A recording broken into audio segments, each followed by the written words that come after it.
तो क्या डेलीगेशन के लिए कोई ऐसी चीज़ है जो बिजनेस को ग्रो करने में कैसे मैं बिजनेस के 5 स्टेप्स बोल देता हूँ. वो 5 स्टेप्स करोगे तो गारंटेड सक्सेसफुल होने के लिए 5S.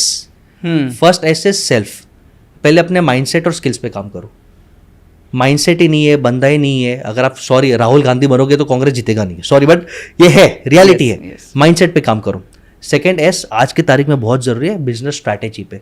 कौन सा प्रॉब्लम सॉल्व कर रहे हो, कैसे प्रॉफिट कमाने वाले हो, ये बहुत बड़ा चैलेंज है. तो strategy. Third, standardisation through systems.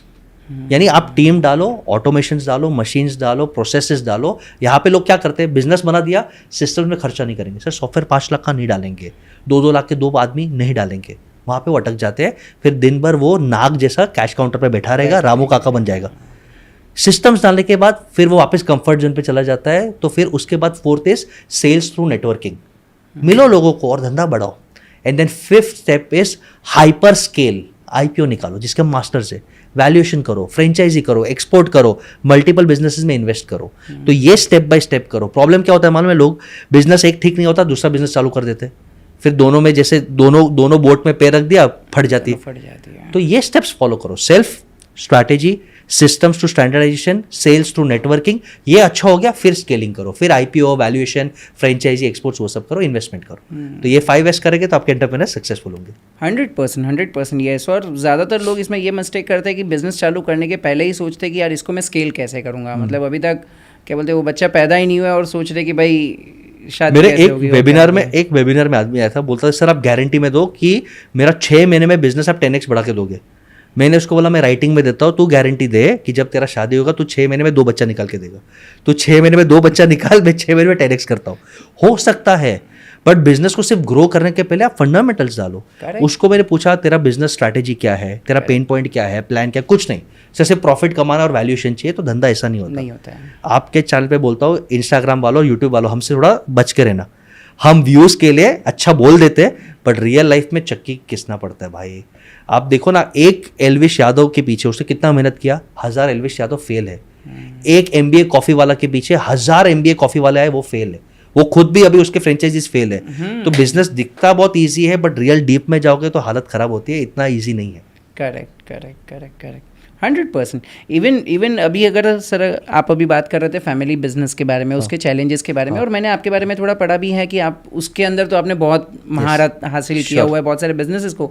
तो मुझे ये नहीं समझ रहा है सर, कोई एक सीक्रेट फॉर्मूला है क्या अंबानीज के पास कि भाई उनके पापा ने अच्छा बिजनेस किया, बेटे अच्छा कर रहे हो और अभी वो अच्छे तरीके से नेक्स्ट जनरेशन को दे पा रहे हैं. जबकि अगर हम दूसरे बिजनेस को देखें तो आजकल ज़्यादातर फैमिली में ये देखा गया है कि पापा जो बिजनेस कर रहे हैं, बेटा वो बिजनेस करना नहीं चाहेगा. बेटे को क्योंकि इन एंड आउट पता रहते हैं या वट एवर अंदर की पता रहती है कि यार कितने स्ट्रगल में. तो एग्जैक्टली प्रॉब्लम क्या है? क्या पापा बेटे के ऊपर भरोसा नहीं कर पा रहे, ये प्रॉब्लम है, या बेटे को अंदर के बिजनेस की डिटेल्स पता है? मैं बोल देता हूँ, all businesses, family businesses follow Indian mythology.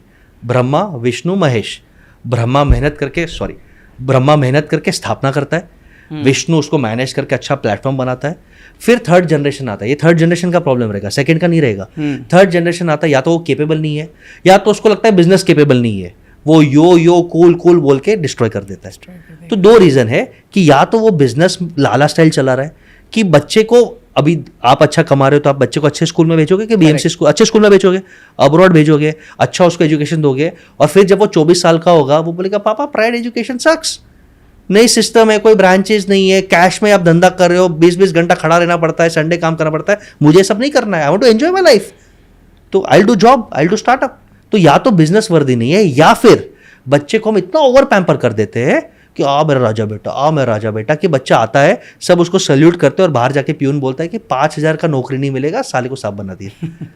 तो थर्ड जनरेशन या तो बिजनेस केपेबल नहीं है, या तो वो केपेबल नहीं है, और इसके लिए फैमिली बिजनेस डाउन होता है. तो what Ambani and Adani have done very strongly is, second generation के बाद बिजनेस में थर्ड जनरेशन आए या ना आए, भले आएंगे, कंट्रोल वो रखेंगे अपने पास में, business will run without good team, good systems. हर एक कंपनी का CEO है, हर एक कंपनी का एक मिनी एंटरप्रेन्योर खड़ा है, उनका एक मिनी ओनर खड़ा है. आपको क्या लगता है मुकेश अंबानी अकेला पेट्रोल भी निकालता है, जियो का टावर भी चार्ज करता है, रिलायंस फ्रेश में माल भी देता है? नहीं ना. हर एक कंपनी में राइट टीम, राइट सिस्टम्स बिठाया है. इनका काम खाली क्या है, डेटा स्टडी करना और नेटवर्किंग करना. एंड सेकेंड इज, ये अपने बच्चे को, भले आपको लगता है ऐशो आराम है, रगड़ाते हैं. 3 साल किसी मैनेजर के अंदर रगड़ाया। अडानी साहब ने तो अपने बच्चे को ट्रेन में सादे क्लास में भेजा कि तू पोर्ट पे जा, 3 साल सीख बिजनेस, बाद में तेरे को मैं खुर्ची दूंगा। तो जब तक आप बच्चे को केपेबल नहीं बनाते, बिजनेसेस ग्रो नहीं करता। करेक्ट। और फैमिली बिजनेस में मेरा सबसे फेवरेट लाइन है कि जब बच्चा तैयार होता है ना, तो बाप पावर छोड़ता नहीं है। ये सबसे बड़ा तकलीफ है, ईगो क्लैश होता है। बाप को लगता है यार बच्चा अभी भी कमज़ोर है, मैं बिजनेस रन करूंगा, मैं बिजनेस रन करूंगा। बच्चा फ्रस्ट्रेट होता है कि डैड अब मैं सीखा हूँ, नया इनोवेशन है, डिजिटल लाना है, सॉफ्टवेयर लाना है, एआई लाना है। पापा बोलते नहीं खर्चा नहीं करना है, खर्चा नहीं करना है, तेरे को कुछ आता नहीं है। तो यहाँ पे फैमिली बिजनेस में 2 मॉडल चलते हैं। एक होता है Lord Ram model. Lord Ram यानी बच्चा बाप को छोड़ता है कि मैं जा रहा हूँ 14 साल वनवास में, खुद का बिजनेस बिल्ड करूंगा, जब आपको प्यार मोहब्बत आएगा आप मुझे पैसा दे देना। या तो सेकेंड बिजनेस मॉडल चलता है औरंगजेब मॉडल, कि बच्चा बगावत करता है, बाप को भाई को कैप्चर करता है और बोलता है मैं बिजनेस मेरे हिसाब से चलाऊंगा, आप चुपचाप साइड में बैठो, घर पे तोड़फोड़ कर देता है। तो अनफॉर्चुनेटली फैमिली बिजनेस में या तो लॉर्ड राम मॉडल या औरंगजेब मॉडल ही करना पड़ता है। इसके लिए हमारा सबसे बड़ा स्ट्रेंथ क्या है कि we become friends to the father and the son and we coach them कि भाई तुम दोनों बात करो, थर्ड एम्पायर हम रहेंगे। तो ईगो प्रॉब्लम खत्म हो गया। दोनों बोलते हैं बस सर जो डिसाइड करेंगे हम वो करेंगे। तो हम ऐसे न्यूट्रल, थोड़ा स्पिरिचुअलिटी रख के, थोड़ा ठंडा दिमाग रख के ऐसे स्टेप्स बताते कि किसका ईगो हर्ट नहीं होता। बाप को लगता है नहीं इसके पास एक्सपीरियंस भी है, बेटे को लगता है ये यंग भी है, टेक्नोलॉजी भी संभलता है, तो हम बीच का रास्ता निकाल के दोनों का खाली कम्युनिकेशन बॉन्डिंग सुधारते हैं। वो दोनों 2-3 साल साथ में काम करते हैं, फिर गाड़ी चल जाती है।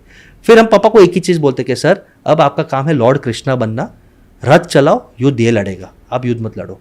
और लॉर्ड कृष्णा के बाद भी उसको बोलते कि सर 2 साल बाद आपको गौतम बुद्ध बनना है, आपको लॉर्ड महावीर बनना है, यहां से संन्यास लेके आप फिर समाज सेवा करो, बिजनेस में आना भी नहीं है। तो ये हम समझाते हैं, माइथोलॉजी के थ्रू ही समझाते हैं कि पहले आप राम हो, आप वॉर फाइट कर रहे हो, फिर कृष्णा बनो, बच्चे को फाइट करने दो, फिर आप महावीर स्वामी बनो, आप संन्यास ले लो, बच्चा आपके बिना चल जाएगा सर। तो ये हम कराते हैं।